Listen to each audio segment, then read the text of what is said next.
Welcome to the Epic Success Podcast. I am your host, Dr. Shannon Irvine. Well, I am thrilled to talk today about what has been really on my heart and on my mind as we are navigating a new normal, as we are really turning on the leadership and the personal stories that we're dealing with right now. And we're getting forced in a way through this pandemic to face the demons, to face the things that have held us back, and to hear them more clearly than ever before, and to actually slow down, to speed up, to do the work.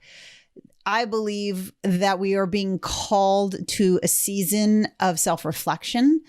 I believe we're being called to a season of really switching on the success switch in our mind and learning the process in which we can do that. And as a lot of you who are regular listeners, I love you to pieces. I am impassioned more than ever for you to step into doing this work, for you to step into your personal leadership, for you to step, you and me both, for you and me both to step into my personal leadership, your high performance level, which is all done from the inside out, from the thinking forward.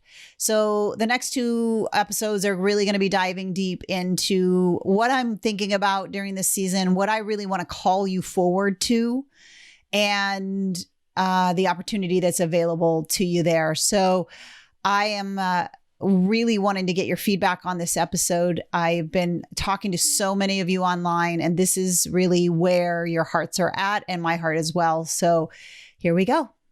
What everybody's experiencing right now is like a massive new normal. Like normal pre 3 weeks ago is done. Like it's done, right? And so our brains, just to go into that for just like a microsecond, is when we don't have control. And by the definition of entrepreneurship, we like to control things. Anybody in this room like to control? Like that's why mostly we are entrepreneurs, because we didn't want to like listen to somebody else tell us what to do when we had the ideas. And so we like to control things. And the reality is we can't control a virus. We can't control what the government is going to do or not going to do.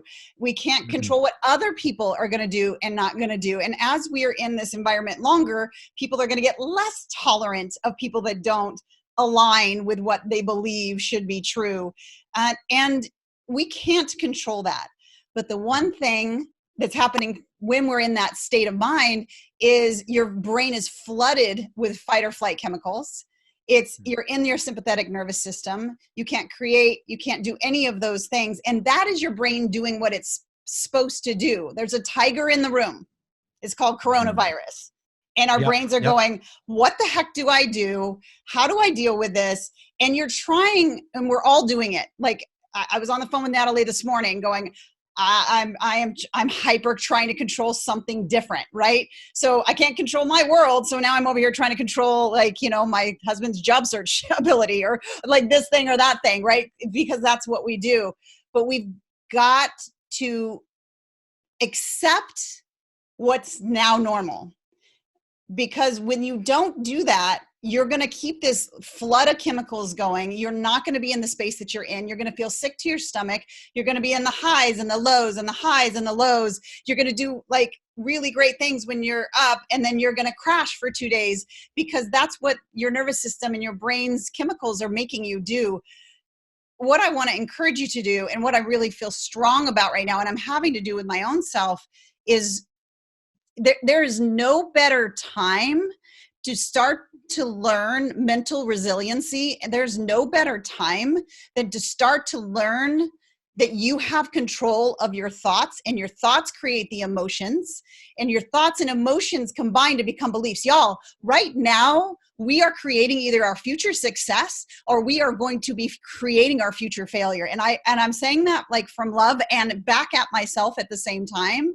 But I need you to hear that, because I don't want you, yes, have the emotions. Yes, be real. Yes, I've had moments where more ice cream and more wine have come out than had been per usual in my environment. However, at the same time, I know that the thoughts that I think are going to create the emotions that I have.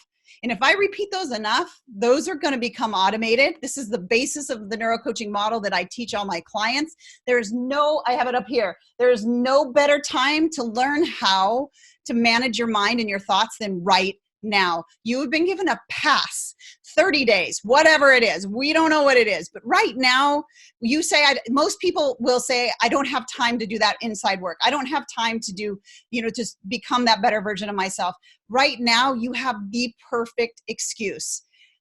The world is slowed down. Now you're facing the fact that you didn't have enough time. You were just running from a to-do list and running from a scarcity and running from these thoughts and these beliefs and this anxiety, and you were trying to get out in front of it, and now you can't get out in front of it. Now all the things that we've been like putting under the rug and just trying to outperform are now coming up to the surface. You know it, I know it, I'm feeling it, right? I'm feeling the control issues start to like come up. I'm feeling the anxiety, which before I would just like, nope, I'm gonna go launch. And I would just, like remove it. But now we get to say, I matter. And the thinking, to quote my coach, James, who's on here, and he's gonna go here in a second, the thinking that got you here is not gonna be the thinking that got you there. Right? So, and it is truly in that thinking. It's a brain-based perspective. We know this from neuroscience, that the thought creates the emotion creates the belief, and out of that belief becomes 80% of your decisions, actions, and results. And if you know that, then right now, more than ever in this new normal, number one, you got to accept it is what it is, so you can let your brain start to simmer down and start to return to your parasympathetic and start to align back with your body. And then number two, you've got to commit to doing the work right now. You've got to commit to leaning into learning how to train your thinking, leaning into the emotional work, leaning into learning how to train your brain to transform your life and business right now while everybody else is slowing down and is on pause. So what is that for you? Like, what is that thing that you've outperformed and you're really good at it so that you can get ahead of it, but now it's bugging you at night? Probably not when you're busy during the day, but probably when you sit down at night, you're starting to sense that I'm not enough, I don't have what it takes, who am I, all those thoughts. Now's the time to learn how to train that thinking out of your brain forever so that you can level up and then work on those as well. This is like a lifelong work, but right now there is no more important time to learn mental resiliency except where you are right now. I had to accept where I am. Like, there's nothing I can do. I've had some really ugly cry moments. I'm not one that wears lashes. I wear mascara. So it hasn't been pretty a couple times. Yeah, my husband is looking for work. That's interesting to have that. Yes, my kids are home. And for those of you who have the DNA to be a homeschool mom, God bless you. I don't have a shred of it. So I'm like, but I'm leaning in because there's no more important why in the world than them for me. And I'm also finally saying, I matter. How I think matters. The work that I need to do on myself right now matters. It matters for me to like be in the schedule, acknowledging that it's a new normal, rising up to the fact that right now you get to lean into your self-leadership. You get to lean into the things that haven't gotten you where you want to go. And let this, like Natalie said, declare it. Like, let this be the time that you declare, I no longer am going to advocate for not being enough. I'm actually going to look at that face on and do the work around that, work with a coach, do what you've got to do, and lean into that. But you got to rise. And really, I really am telling my tribe too, and I'm telling myself every day, you got to pivot, but not pivot into an entirely different business unless that makes sense right now. I'm talking about pivot into the best version of you right now. Like, the things that you've hidden and you don't like about yourself, what are you going to decide today? Or the things that you like about yourself that you haven't fully stepped into the full leadership of. Like, no one is going to come save us, right? No, that's not what's happening here. There's a rising of a collective energy. We're actually reconnecting more than we've been in silos lately, and rising up into that leadership and really pivoting into saying, right now, I am going to be the leader I've dabbled with, but haven't fully stepped into. right? I'm going to be that leader of a 7-figure business, even though my business is at 5 figures.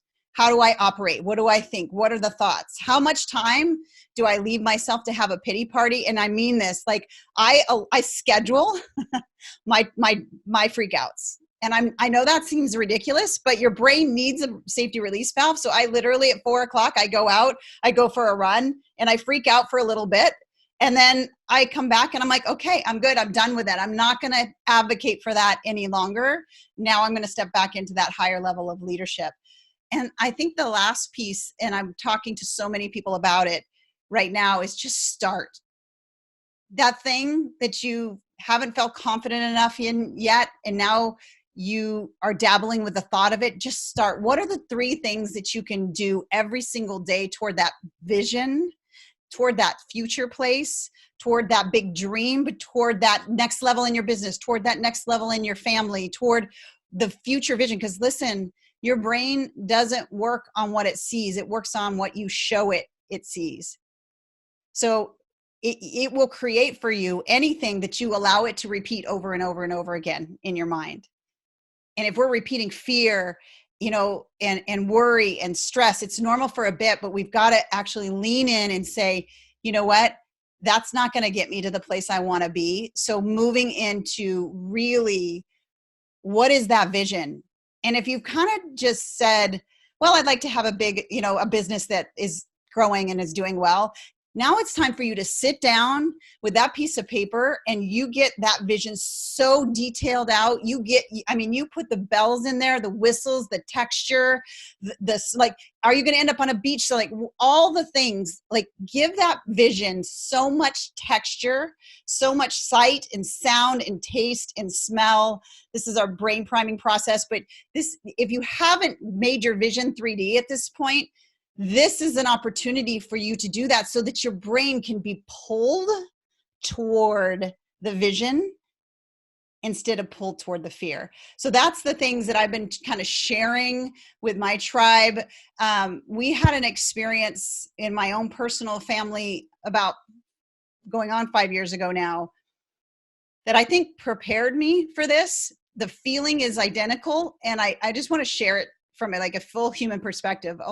Christmas time, almost 5 years ago, the day after Christmas, we woke up 2 o'clock in the morning, went to bed. It was Christmas, all the glow from the Christmas thing. And then we woke up at 2 a.m. to my daughter having a massive seizure. She'd spiked 106 fever in the middle of the night.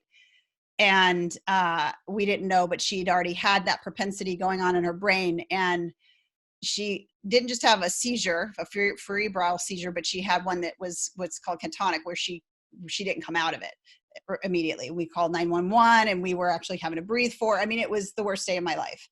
And I'm not sharing that with you to bring the emotion up, but what happened for me in that process was we obviously rushed her to emergency. The seizure did stop. They got her on medicine. But what happened in that time frame for me is happening for all of you right now. You had a normal, and now you have a new normal. And the cognitive dissonance or the stress or the resistance is you resisting that new normal.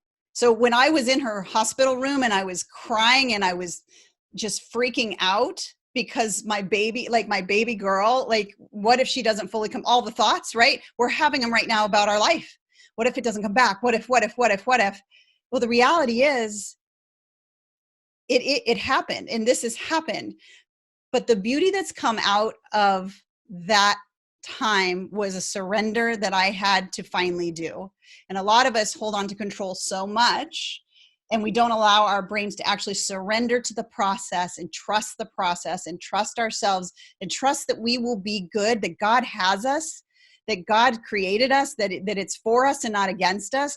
And sitting in that hospital room, I can tell you, I did not think it was for us or for her. And I had all the feeling of just anger. And so I'm sure we're all experiencing that at some level. Just to close loop, fast forward, we got her scanned every year. It was all still there. She never had another seizure, but I kind of went into this, and I want to warn you from this. I don't want you to go into what I did for about a year's worth of every time I would hear something shift. So For you right now, it might be the news. For you right now, it might be somebody in your family having an issue or whatever. But every time that happened, I would like freak out, right? I would like, is she okay? Is she okay? And that's diving you right back into that nervous system of survival and not actually full acceptance of where you can look at it from a new normal. And so the new normal for us was, well, okay, she's got this. And we'd get her scanned every year, and every year it would come back like, no, nothing, she's not having seizures, but there's still activity. So we had to keep her on the medicine. That went on year after year. And then I kind of just said, you know what? It became her, like, your mess, and this mess becomes your mission. Your fear becomes, combined with faith, it becomes your fuel, right? And for her, this becomes her story. She helps so many people with hard things because of the hard things she's went through. I wouldn't want her to go through it again. I don't want us to go through this ever again. But I can tell you, the leadership that's leading so many people is just a whole nother level of let's lean into this. Now she's scanned. She is actually completely cured now. That was an age-related thing. She's grown out of it. It is gone. That just happened 2 months ago. So every year I would have to kind of relive that perspective, but that really was a training ground for me with all the work I do, with the brain-based work I do, of in that acceptance, in that new normal, just rising and pivoting and really starting the steps to get you toward that next vision is exactly what we need right now. And so I just wanted to share that with you from my perspective of what I'm telling my tribe and kind of what we're going on here. Lots of daily walks. We're like walking fools. Like we're just like walking the neighborhood, and like we're going a different way every time because your brain needs variety. And if we don't get it one way, we're going to get it another way. So we got to shift up the walks so we don't go into like not great behaviors. For those of us who, well, I used to say INTJ, but now I'm all a mess about that. But those of you who crave time to be in your head, a lot of us have high freedom quotients. A lot of us love freedom. Like my car is my best friend right now. It's like my best friend. I go out there, I'll be in the car. I go out there with my laptop. I'm like, oh, okay, I'm good. So those are like some coping things that I'm doing. I know it sounds silly, but it's just helping me acknowledge who I am and be real with what I have here so that I can be the best version of myself throughout this. So I hope that helps in some way. Wow, what an episode. I want to hear from you. Make sure you share. If you're listening to this podcast or watching it, I would love for you to share in the socials. Tag me at Dr. Shannon Irvine and tell me what your biggest takeaway was.